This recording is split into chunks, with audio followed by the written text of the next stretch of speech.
when I was back at my absolute rock bottom in 2020, to the point where I was drinking every single day, drinking heavily every single day, going on drug benders for a couple of days at a time because during COVID and all that.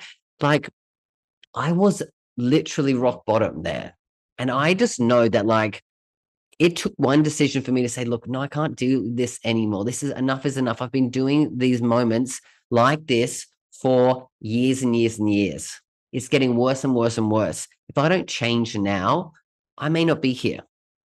Welcome to the Queer Quest podcast, your beacon of light and sprinkle of glitter in the queer community. I'm your host, Christiano Green, CEO and founder of Queer Quest and a transformation coach for queer individuals. And together, we're embarking on a journey of transformation. Each week, we bring you a new training topic or connect you with visionary queer leaders in healing and coaching, diving deep into conversations that inspire growth, celebrate diversity, and empower you to live authentically. So wherever you are, settle in and let's get ready to unlock the vibrant potential within. This is where your quest begins. Hello, all you fabulous souls, and welcome to another episode of the Queer Quest podcast. I'm your host, Christiano Green, the CEO and founder of Queer Quest and a transformation coach for people in the queer community. Now, as you can see, there's no special guest this week. It's just me. And I wanted to talk to you and share stories of my own personal life and situations that I've been in. Because recently, one of my old friends who, when I used to be really, really into the party scene, partying 3, 4, 5 times a week, going out all night and all day, drinking heavily on, drugs, taking prescription medication, doing anything that I could to have some fun, to kind of numb myself from kind of reality. Anyway, I found out one of my friends I was super close to in that period passed away and died from a drug overdose. And it hit me. It hit me like a ton of bricks. Now, we all know this, probably, like, we go through life and you think everything's going well. And then suddenly one thing can knock you and it can pull you off course a little bit. This is one of those things. Now, the reason why it pulled me off course and it took me some time to emotionally process it is because I remember just the person that he was. I remember how beautiful of a soul he was. I remember how we would just, flap about all over town, go from this party to that party. We would always be the last one standing. And we would tell each other our deepest, darkest secrets. We would tell each other our traumas. I knew that person. I knew what he'd been through. And I knew what he was suffering with. And I also knew that he wanted to get help. Now, we're talking, this is probably 10 to 15 years ago when we were in that heyday of really going out, because after that, he ended up leaving and moving to New Zealand to try to get his life in order, because that's where his parents were from. And they really wanted him to go to rehab and try to, move past a lot of the stuff, because he was even, stronger than me. I mean, I've been to hospital 6 times from, overdosing from drugs and alcohol, right? He's been there probably like 10, 12, 15 times, right? I remember picking him up from, hospital one time, and just 10 minutes later, we were back out and he wanted to get back on it. And it was like, you couldn't stop him from going down that kind of path at that point. But he had gone to New Zealand and he had gotten his life in order. And he had become sober, gone through AA and done that. And he had cleaned himself up. And even was, wanting to get help and look for me and wanted me to be his coach. But then in the beginning of this year, he went missing. He went missing, and I never heard from him again after January of this year. And I sent him a number of voice messages, because we used to send each other voice messages all the time. But no one had heard from him, not his family or anything. And just last month is when I found out that, via Facebook of all places as well, that he had passed away. He died of a drug overdose. And as I said, it hit me. And it hit me because, like I said, we were close friends at that point, and we kept in touch over the years, and we rooted for each other. When I became a coach and I got through and I cleaned up my life, he was one of those people who was supporting me so much in the background, just like cheering me on, just so proud of me, knowing that, like, from all the times that we talked in the past, like when we were in those darkest moments and he needed someone to talk to, that I was there for him. He said he always remember those conversations. And so that meant a lot to me, that he was supporting me, even though he had his ups and downs and struggles over that period. But he wanted to shift and to change. Now, he'd been through a lot of dark stuff in his past, and we're talking, physical, sexual abuse from people all throughout his life. He's been really, really gone through the ringer of what, trauma can be for people, like really taken advantage of, really being put in some awful situations. And for someone like that, who's gone through a lot of trauma, you going to alcohol, going to drugs, going to substances to try to numb yourself from that stuff, to like to have a break from it, try to like literally remove it from your life or your brain. It's a way of dealing and coping with things. And like I said, I know that myself. Like, I dealt with so much of my own traumas through alcohol, drugs, partying, porn, sex, all of those things. Anything that was going to give me instant gratification, where I could shift around how I was feeling in the moment and move forward. So it really hit me like a ton of bricks. And one of the main reasons it really hit me like a ton of bricks was because I realized it could have been me. I could have been the person that had a drug overdose and didn't wake up. Like I told you, I've had multiple, drug overdoses, more than the 6. Those 6 that I went to hospital from, I was lucky to be taken to hospital in those situations. I've had many others where I would pass out from drugs and then wake up at, God knows whose house, or my own house, or whatever it was, and just like, think that was normal, and you'd keep going, right?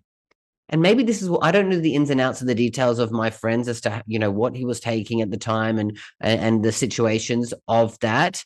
But I realized that could have been me. I pushed myself to the limits so many times for years and years and years, for over a decade, right? And to see someone else that you know so deeply, who you can relate to, who you had all those, times with and those memories with, and just like when you look in the mirror, you can almost like see the relatability for a lot of the stuff that you've been through. To have them pass away from a drug overdose, it really got me thinking about how many people out there, because, if I look at back for all the years of all the people that I know that have passed away from drug overdoses, it's more than I can count on these hands and these fingers, right? And that's such a shame that a lot of people in our community that go down that road and end up, gone way too soon, because of not being able to understand how to process and deal with some of the traumas that are there, and that just keep living in their body, and just wanting to avoid all these memories and these feelings, and just all that stuff. And so we choose to take alcohol, drugs, other things, prescription medication, to try, like I said, to numb ourselves, to avoid ourselves from the situations at hand.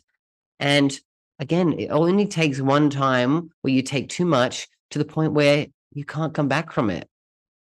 Like my friend who passed away recently because of this, he had changed his life around in so many ways. Like, he had his own business, was world renowned in hair and makeup, and like I said, started a business around that. Was always at these different expos and like winning these awards. It was just amazing to see that.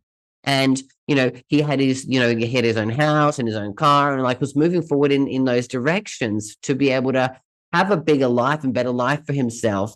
But again, it's just that one time that you go back to it can be that time that is the last time, because when you're someone who has dealt with substance abuse, whether it's alcohol, the drugs, prescription medication, whatever the substance may be, like, you can be clean for 2 years, and you can have one bad day and stick to it, and that could be the bad day that ends it all, right?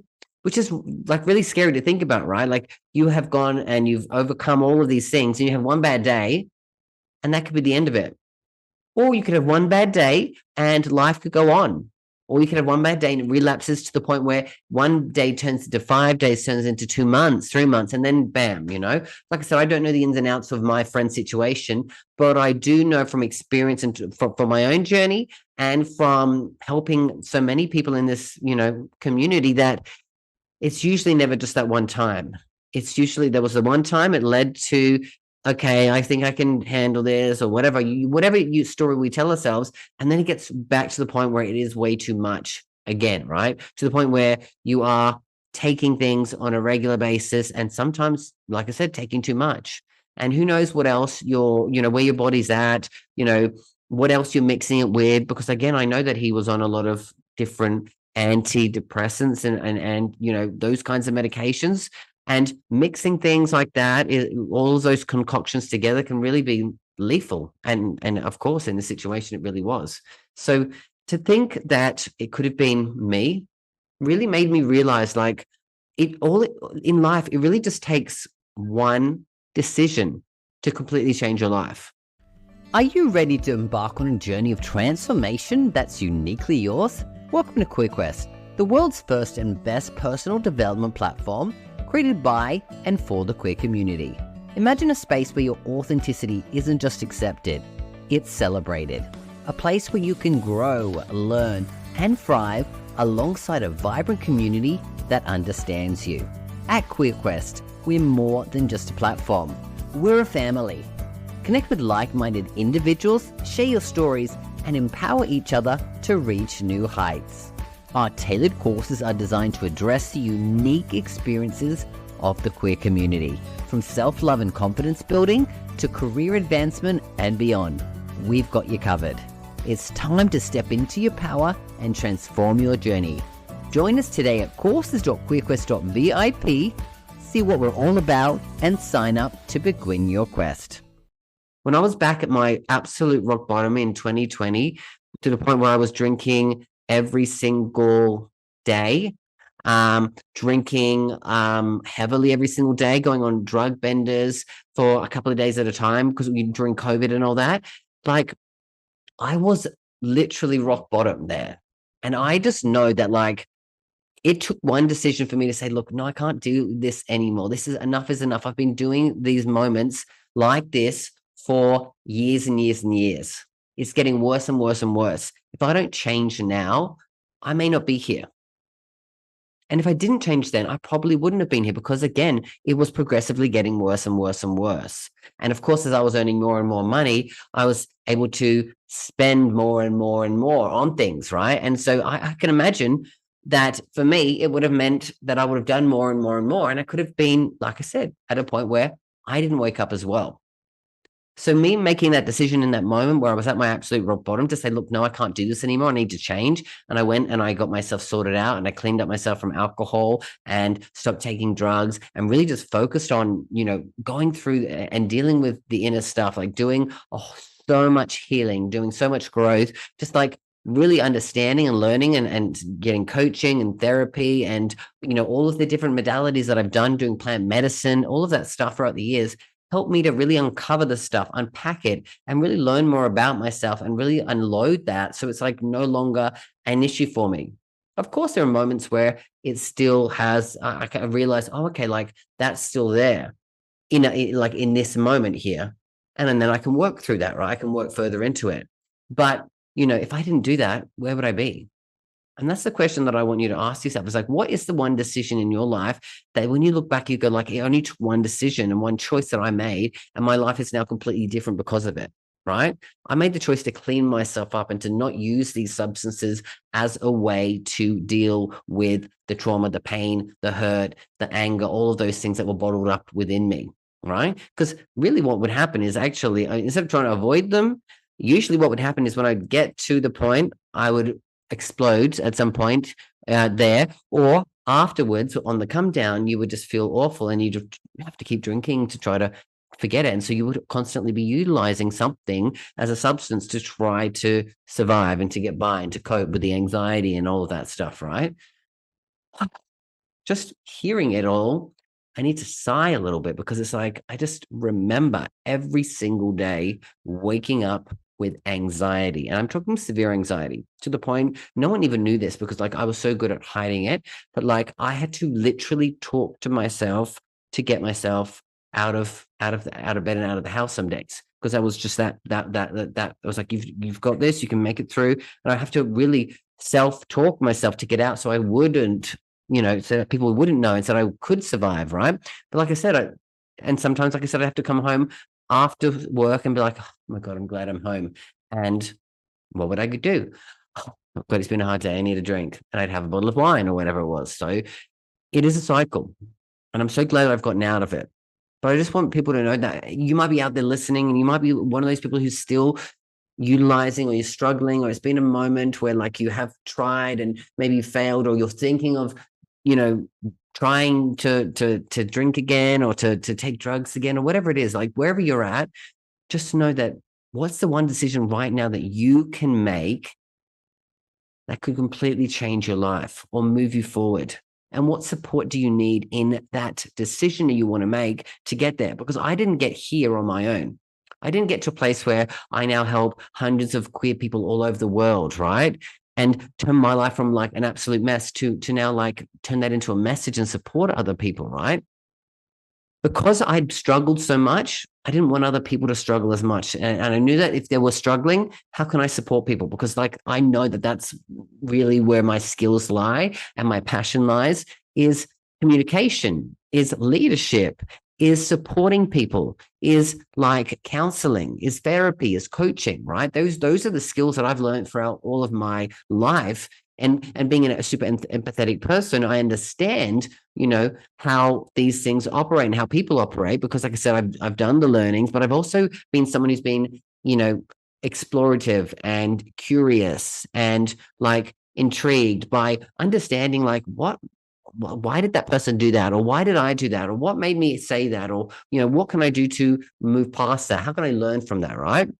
And so if you're someone out there who needs support, who needs to learn, who needs to really get to a place where maybe you want to find a better community, or maybe you want to figure out why you are the way that you are, you want to deal with some of your trauma, you want to just go through some transformation, whether it's in any area of your life, your mental state, your physical state, your spiritual side, your career, your entrepreneurial side, whatever it is. If you're someone who's looking to do that, I'm looking for a couple of people that really I want to support here. And I want to support people on a pro bono basis, because I believe that if I can give back to someone here and support them in a way that's going to be meaningful to them and like do that, then like it's me giving back to someone who really needs it. So if you're someone who you really need something and you're just in a position that you just can't do it and you just need someone to be there for you, to support you here, I want you to reach out to me on social media.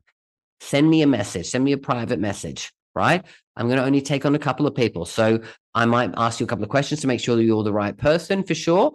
But if you're someone who's ready to get some support, I'm going to do this for free. I'm going to support you one-on-one basis for free. No questions asked. I'm looking for a couple of people to do this too, because I feel that in the best way that I can, remember my friend who passed away, was to try to support some other people who might be in a situation similar. So if it's something to do with, you're struggling with alcohol or drugs or substance abuse, or you're dealing with some heavy trauma from, stuff that's happened to you as a younger queer person, or even recent stuff, reach out to me, send me a message. I promise you, I'm going to be there to support you along this journey. Okay, I'm going to leave it there because, I don't want to go on and on about this. If you're that person, reach out to me. I'll be there for you. Anyway, I'm going to leave it there. I'll be back next week with another episode of the Queer Quest podcast. Until then, always remember that you've got this and I've got you. Bye for now.